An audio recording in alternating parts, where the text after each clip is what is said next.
नमस्कार दोस्तों, trading channel की यूट्यूब चैनल में मैं अनमोल मित्तल करता हूं आप सबका फिर से बहुत बहुत स्वागत। तो शुरुआत करें दोस्तों फोरकास्टिंग डेली मूव्स की। फोरकास्टिंग का मतलब होता है पूर्ण अनुमान लगाना, यानी एक अनुमान लगाना कि आगे मार्केट इन फ्यूचर क्या कर सकता है। तो हमने वीकली की बात कर चुके हैं, मंथली बात कर चुके हैं, ईयर वाइज साइकिल्स की बात पहले ही कर चुके हैं। तो पहली वाली वीडियो में सारे कॉन्सेप्ट अवेलेबल है। जो पहली बार इस वीडियो को देख रहे हैं तो पूरा देख लीजिए, पूरा कॉन्सेप्ट आप पढ़ेंगे तो ज़्यादा अच्छे से समझ में आएगा। अब बात कर रहे हैं कि डेली फोरकास्टिंग मूव्स, यानी जो डेली बेसिस पे मार्केट के अंदर फ्लक्चुएशंस होती है, मार्केट ऊपर या नीचे जाता है, उससे हम कैसे जज कर सकते हैं कि मार्केट इन फ्यूचर क्या कर सकता है। बड़ा अमेजिंग और इंटरेस्टिंग कॉन्सेप्ट है, ध्यान दीजिएगा, मज़ा आएगा। अच्छा, पहला रूल जो बोला है गैन बोल रहा है कि ये जो सबसे पहले माइनर चेंजेस है, ये फर्स्ट माइनर चेंजेस है, यानी इससे छोटा कोई माइनर चेंज गैन ने हमें नहीं बताया है। ये कहता है सबसे छोटा माइनर चेंज है और ये कंफर्म होता है तो ही आगे के रूल कंफर्म होते हैं, राइट। यानी छोटे से चीज़ें बड़ी बड़ी होती जाती है तो बड़ा इंपॉर्टेंस रखता है अपने आप में, ठीक है ना। कोई चीज़ अगर छोटे में काम नहीं कर रही, बड़े में काम कर रही है तो तकलीफ है। चीज़ें एक जैसी ही काम करनी चाहिए। चलिए, रूल नंबर 1 आता है। ज्ञान कहता है इन अ फास्ट मार्केट, ध्यान दीजिए, फास्ट मार्केट क्या होती है? जो रुझान जो है मार्केट का बहुत तेज़ी से ऊपर और बहुत तेज़ी से नीचे होता है। बाजार में ऐसे बहुत सारे मूवमेंट्स आते हैं जो एकदम ऊपर और एकदम नीचे जाते हैं, तो उस मूवमेंट की बात हो रही है, हम उसकी बेसिक चाल की बात नहीं कर रहे हैं। तो कहता है इन अ फास्ट मार्केट 2 से 3 दिन तक अपोजिट डायरेक्शन में जाता है, जो करेक्शन देता है। जब भी मार्केट 2 से 3 दिन की करेक्शन दे, उसके बाद आप उसके अंदर पोजीशन बना लीजिए, आप उसके अंदर ट्रेड ले लीजिए और पॉसिबिलिटी है कि वो आपको प्रॉफिट दे करके जाएगा, आपके अकॉर्डिंग चलेगा, यानी वो मेन ट्रेंड में रिवर्स कर जाएगा। अगर मार्केट ऊपर की तरफ फास्ट मूव देता है, मान लेते हैं मार्केट गया एकदम फास्ट मूव ऊपर की तरफ दिया, तो ज्ञान कहता है कि वो 2 दिन तक नीचे रहेगा। तीसरे दिन के अंदर आपको तेज़ी मिल सकती है और तीसरे दिन में अगर तेज़ी मिल जाए तो आप समझ लेना कि आपको उसको बाय करना है, और वहाँ से अगर आप इसको बाय करेंगे तो मार्केट वापस अपने मेन ट्रेंड में चलेगा उसी मूवमेंट के अंदर ही। दूसरा वो कहता है कि अगर मार्केट नीचे चल रहा है, मार्केट ने वही मूवमेंट नीचे की तरफ दी, तो वो 2 दिन तक ऊपर की तरफ जाएगा, फिर तीसरे दिन फिर डाउन जाएगा, तीसरे दिन अगर डाउन दिखता है तो और नीचे जाएगा, वहीं से वो नीचे गिरना स्टार्ट होगा। तो फास्ट मार्केट की जो मूवमेंट्स आती हैं उसके अंदर आपको ऐसे 2-2 दिन के करेक्शन मिलते हैं। थोड़ा सा चार्ट में देख लेते, क्लियर होगा आपको अच्छे से।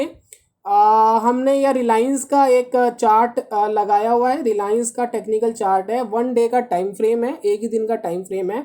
इसके अंदर अगर आप देखेंगे तो यहाँ पर 2018 भी गया ना पिछले साल, तो वहाँ पर सिक्स मंथ से 7th मंथ ही आ गया था मान लीजिए, और तब से लेकर के जुलाई से लेकर के सितंबर तक इसमें बहुत फास्ट मूव था। कितना फास्ट मूव था इसका आप अंदाज़ा इस बात से लगा सकते हैं कि विद इन 2 मंथ्स मार्केट ने 930 से लेकर के 1300 का हाई बनाया, यानी 2 महीने के अंदर मार्केट 30 से 40% बढ़ा, सिर्फ 2 महीने में, ओनली 2 मंथ्स। तो ये होता है फास्ट मूव, इतना तेज़ी से बढ़ना। अब इस फास्ट मूव के अंदर आपको बहुत सारे 2-2 दिन की करेक्शन वाले पैटर्न मिलेंगे।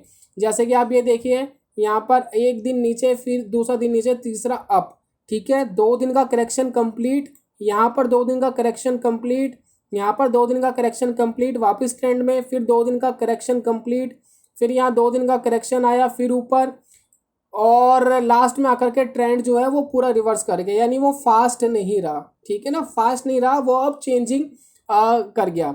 तो अगर आपको बीच में अगर ऐसे मूवमेंट मिलते हैं तो ऐसे मूवमेंट का सबसे अच्छा फ़ायदा क्या है कि एक तो आपका स्टॉप लॉस बड़ा छोटा बनता है, दूसरा आपका टारगेट बड़ा बनता है, टारगेट बहुत जल्दी अचीव होता है, ज़्यादा टाइम नहीं लगता, 2 या 3 दिन के अंदर टारगेट निकल जाता है।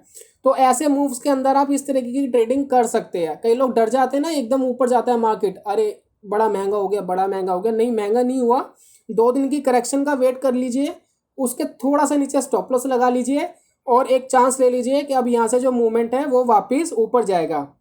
इस मूवमेंट की जो सबसे ख़राब बात मुझे पर्सनली लगती है वो ये लगती है कि बहुत ज़्यादा दिन तक सस्टेन नहीं करता, राइट। तो यहाँ पर कुछ नहीं पता कि कहाँ से रिवर्स कर जाएगा, क्योंकि 2-2 दिन की करेक्शन बहुत बार नहीं मिलती है। आपको 3-4 बार तो चलो देखने को मिली, लेकिन हर बार ऐसा नहीं होगा कि मिल जाएगी। तो यहाँ पर बड़ी सावधानी रखने वाली बात है कि स्टॉप लॉस बड़ा छोटा होना चाहिए, टारगेट बहुत बड़ा होना चाहिए, 5 गुना 6 गुना 10 गुना हो तो बहुत अच्छी बात है। जैसे कि मान लेते हैं 1 रुपये का स्टॉप लॉस है तो 10 रुपये का प्रॉफिट हो, कुछ इस तरीके के सिनेरियो के साथ ही काम करना। बाकी इस कंडीशन में काम करने में बड़ा मज़ा आता है क्योंकि चीज़ें बड़ी फास्ट चलती है, बड़ी अमेजिंग चलती है, तो इस चीज़ का ज़रूर आप ध्यान रखना। चलिए दोस्तों, बात कर लेते हैं गैन के सेकंड रूल के बारे में। सेकंड रूल क्या कहता है? सेकंड रूल ये कहता है कि मार्केट के अंदर जो उसका बेसिक नेचर है, बाजार का जो डेली मूवमेंट्स है, जो वो अपने बेसिक नेचर के हिसाब से चल रहा है, अगर वहाँ वो अपने ट्रेंड को रिवर्स करता है तो वो रिवर्स 7 से 10 दिन का हो सकता है, उसके बाद वो अपने मेन ट्रेंड के अंदर वापस आ जाएगा। और वो कहता है कि अगर ये जो चेंजिंग है वो नॉर्मली यानी नेचुरल चेंजेस हमें ट्रेंड के अंदर 6 से 7 को या 14 से 15 को या 23 से 24 को या 9 से 10 को या 19 से 20 को या 29 से 31 को, भाई बहुत सारी डेट्स आ गई है, लगभग पूरा महीना आ गया है, लेकिन जो उसने कहा है वही हम बता रहे हैं। वो कहता है अगर इसके बीच में कहीं मिलता है नॉर्मली, मतलब इसी के बीच में हमें चेंजिंग देखने को मिलती है, यानी करेक्शन कंप्लीट हो जाती है और वहाँ से मार्केट बढ़ना स्टार्ट होता है। तो कभी अगर आप देखें कि मार्केट ऊपर जा रहा है, 7 से 10 दिन की करेक्शन दे दी और इन डेट्स के आसपास दी है, तो आप एक एक्स्ट्रा कंफर्मेशन के साथ समझ सकते हैं कि मार्केट जो है अब यहाँ से एक रिवर्स जो अपना मेन ट्रेंड है उसको फॉलो करेगा, जहाँ वो चल रहा था पहले वो उसको फॉलो करेगा। ऐसी बहुत सारी कंडीशन हमें देखने को मिली, बहुत सारी, मतलब कम नहीं, बहुत सारी हमने कंडीशंस देखी कुछ इसी तरीके की। अगर आप देखें यहाँ पर एक ट्रेंड बना हुआ है, एक अमेजिंग ट्रेंड बना हुआ है, और इस अमेजिंग ट्रेंड के अंदर आप देखिए 2-2 दिन की करेक्शन तो हमें दिख ही रही है, लेकिन फिर इसके अंदर 1 2 3 4 5 6 7 8 दिन तक मार्केट लो रहा और उसके बाद मार्केट बहुत अच्छा बढ़ा। मतलब ये इसका आखिरी लो था और उस लो के बाद वो अपने मेन ट्रेंड के अंदर वापस आ गया। ठीक इसी तरीके से फिर हमें यहाँ दिखा 1 2 3 4 5 6 7 8 9, 9वें दिन मार्केट ने लो बनाया था, उसके बाद उसने लो नहीं बनाया और वहाँ से वो सिर्फ रिवर्स ही करा है, राइट। मतलब 7 से 10 दिन का जो गेन कहता है उस हिसाब से हम इस स्विंग्स को कंसिडर कर रहे हैं। और भी बहुत सारे आपको दिख जाएंगे, ये देखिए 1 2 3 4 5, यहाँ दोस्तों 5वें दिन ही लो बना दिया था, वहाँ से रिवर्स कर गया, तो बहुत जल्दी रिवर्स कर गया। और यहाँ वाला देख लेते हैं, 1 2 3 4 5 6 7 8 9 10, यहाँ पर तो 10 यहाँ पर आएगा क्योंकि हमें यहाँ से काउंट करना चाहिए था, 1 2 3 4 5, तो अप्रोक्स यहीं पर आसपास कहीं लो बनाया और उसके बाद मार्केट रिवर्स कर गया। तो आपको बहुत सारी ऐसी कंडीशंस मिल जाएंगी जहां मार्केट इसी तरीके के रुझान दे रहा है। ये वाला देख लीजिए, यहाँ भी कुछ 7-10 दिन तक गिर के लो बनाता है और वहां से वो रिवर्स कर जाता है। तो ज्ञान हमेशा ये कहता है कि ये जो है पॉसिबिलिटी है, कोई कंफर्मेशन नहीं है, बाजार ऐसा करता है, एक पॉसिबिलिटी है। तो पहली बात तो स्टॉक के चाल को देखिए, स्टॉक किस तरीके की चाल देता है, उसकी पर्सनैलिटी क्या है, उसके बाद आप इन रूल को लगाइए। ये रूल एक बार चेक ज़रूर करिए, मतलब बैक टेस्ट ज़रूर करिए कि क्या ये आपके चार्ट के अंदर आप जिस भी चीज़ में ट्रेडिंग कर रहे हैं, कोई भी चीज़ है उसके अंदर काम कर रहा है या नहीं कर रहा। उसके बाद ही आप उसके अंदर तैयार रहकर बैठिए और उस हिसाब से ट्रेडिंग की सोच सकते हैं। तो बेसिकली दोस्तों ये हो गया हमारा रूल नंबर सेकंड, जिसमें 7 से 10 दिन का करेक्शन हो सकता है। चाहे मार्केट नीचे गिर रहा हो तो वो 7 से 10 दिन ऊपर बढ़ के वापस वो अपने ट्रेंड को फॉलो करेगा। इम्पॉर्टेंट चीज़ शायद आप ना भूल रहे हो तो मैं दोबारा याद दिला रहा हूँ कि सबसे पहले तो आप साल का ट्रेंड देखिए, पूरे साल का ट्रेंड क्या है, उसके बाद महीने का ट्रेंड देखिए, उसके बाद हफ्ते का, फिर आप डेली मूवमेंट्स में जाइए, क्योंकि एक्यूरेसी तभी आएगी, नहीं तो एक्यूरेसी नहीं आएगी। अगर साल का ट्रेंड बेरिश चल रहा है, आप उसके अंदर बुलिश वाले सिनेरियो ढूंढ रहे हैं तो वो गलती कर रहे हैं, वहाँ आपको कहीं ना कहीं लॉस सहना पड़ेगा। चलिए दूसरा वो कहता है कि कुछ माइनर्स मूव्स जो है वो टॉप्स और बॉटम्स जो बनते हैं वो इंडिविजुअल स्टॉक के बेसिस पे बनते हैं, तो उनको ज़रूर कंसीडर करिए। इंडेक्स को कंसीडर करना एक अलग बात है, लेकिन स्टॉक्स को कंसीडर करना एक अलग बात है। दोनों के अंदर बहुत ज़्यादा फ़र्क आ जाता है, टेक्निकल के अंदर भी, फंडामेंटल के अंदर भी चीज़ें बहुत ज़्यादा चेंज हो जाती है, तो हमेशा उसको ज़रूर ध्यान रखें। दूसरा वो कहता है कि हमेशा जो इम्पोर्टेंट चेंज है ट्रेंड में उसको ज़रूर कंसीडर करिए। कुछ इंपॉर्टेंट चेंजिंग्स कहाँ मिल सकते हैं, वो 30 दिन पे, उसके बाद आप टॉप एंड बॉटम्स आपको 30 दिन का मिल सकता है। उसके बाद जो नेक्स्ट है उसको आप वॉच कर सकते हैं 60 90 120 और उसके टॉप्स एंड बॉटम्स 180 डेज यानी 6 मंथ। तो ये कुछ इंपॉर्टेंट टॉप्स एंड बॉटम्स है। कहने का मतलब क्या है, ज़रा मैं समझा देता हूँ।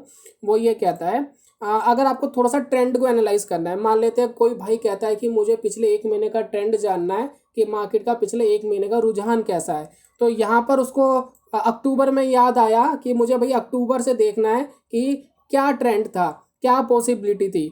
तो अगर आप अक्टूबर की क्लोजिंग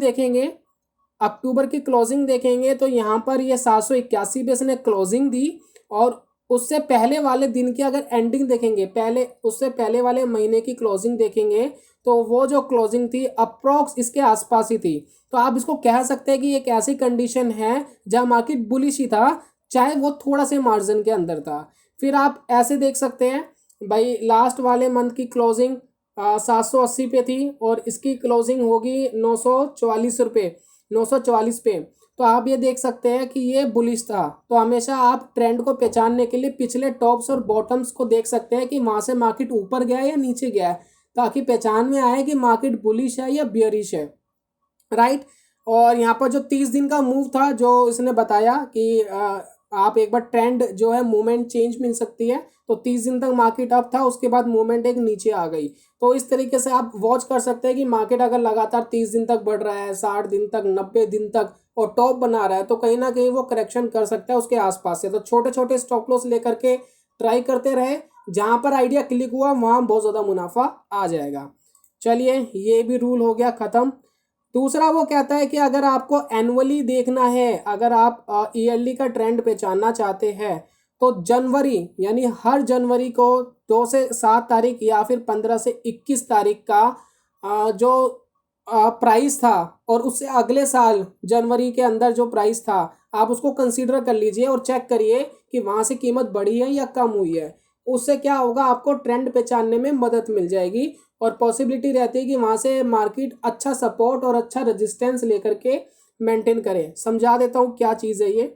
ये चीज़ है, मान लेते हैं ये 1 महीने का हमने ले लिया टाइम फ्रेम, और ये देखिए 1 महीने का टाइम फ्रेम लिया, तो बीच में आपको 1 साल का डाटा बड़ा इजी दिख रहा है। तो वो कहता है कि ये जो आप क्लोजिंग देख रहे हैं, इस क्लोजिंग को देखिए, 300 350 पे क्लोजिंग थी, और उसके बाद जब ये अगले साल की क्लोजिंग हुई अप्रोक्स 422 पर हुई, तो क्लियरली आपको नज़र में आ रहा है कि लो ये था, हाई ये था, तो मार्केट बुलिश है। और आप सारे बुलिश सिनेरियो के हिसाब से आपको काम करने चाहिए। तो जब मार्केट यहाँ बुलिश है, तो आप जो यहाँ पर लो था, ये लो बड़ा इंपॉर्टेंट है। इसका ये लो इसलिए इंपॉर्टेंट है क्योंकि एक सपोर्ट का काम करेगा। क्योंकि मार्केट ने, अगर आप देखेंगे यहाँ पर 2-3 यहाँ पर मार्केट की शेडो ज़रूर बनी है, और वो शेडो जो है इसको तोड़ नहीं पाई। तो यहाँ पर इसने बहुत अच्छा सपोर्ट का काम भी करा है। तो ट्रेंड पहचानने के लिए आप ईयरली का इस तरीके से यूज़ कर सकते हैं। बियरिश के अंदर बिल्कुल सिनेरियो उल्टा हो जाएगा, राइट। और वो ये भी कहता है कि कई बार मार्केट ऐसा होता है कि वो अपने लो को तोड़ देता है और फिर वो ऊपर चले जाता है, लेकिन बहुत रेयर चांस में ऐसी कंडीशंस देखने को मिलती है। तो जनवरी का ये जो डेट है, इसके ऊपर जो हाई लो बनते हैं हर साल के, आप उसको कंसीडर करके एक तो ट्रेंड को पहचान ही सकते हैं, दूसरा सपोर्ट एंड रेजिस्टेंस का काम भी कर सकते हैं। तो ये दोस्तों बेसिक कुछ रूल्स थे गैन के जो डेली मूव्स पे थे। उम्मीद है कि मैं आपको सही से बता पाया हूँ। बाकी मैंने चार्ट पे बहुत सारा एनालाइज करा इन सभी चीज़ों को, कहीं जगह एक्यूरेसी मिली और कहीं जगह एक्यूरेसी नहीं मिली। लास्ट में एक ही चीज़ ज़्यादा समझ में आई कि किसी भी मेथड पे अगर ये काम कर रहे हैं, अगर आप पूर्ण अनुमान लगा रहे हैं या फोरकास्टिंग कर रहे हैं, तो छोटा स्टॉप लॉस सबसे बेहतरीन है। आपकी कंडीशन मैच हो रही है, होने दो, कुछ भी मैच हो रहा है होने दो, स्टॉप लॉस हमेशा छोटा लगाओ, रिवॉर्ड इतना बड़ा लगाओ कि एक रिवॉर्ड के अंदर बहुत सारे स्टॉप लॉस कवर हो जाने चाहिए और प्रॉफिट भी निकल जाना चाहिए। ये मेथड कभी फेल नहीं होगा, रूल चाहे कोई भी हो, स्ट्रैटेजी चाहे कोई भी हो। तो फिर भी आप अपने चार्ट में देखिए, आपके अलग अलग व्यूज़ हो सकते हैं, और जो भी व्यूज़ हो कमेंट बॉक्स में बताइएगा, देखिएगा कि देखते हैं फिर आगे क्या रिजल्ट निकल कर आता है। मैंने काफ़ी सारे चार्ट एनालाइज करे, 60-70% तो मुझे एक्यूरेसी एटलीस्ट मिली है। यही था दोस्तों आज की वीडियो में। जल्दी मिलता हूँ नेक्स्ट वीडियो में कमाल के कॉन्सेप्ट के साथ। तब तक के लिए goodbye, god bless you, bye bye दोस्तों।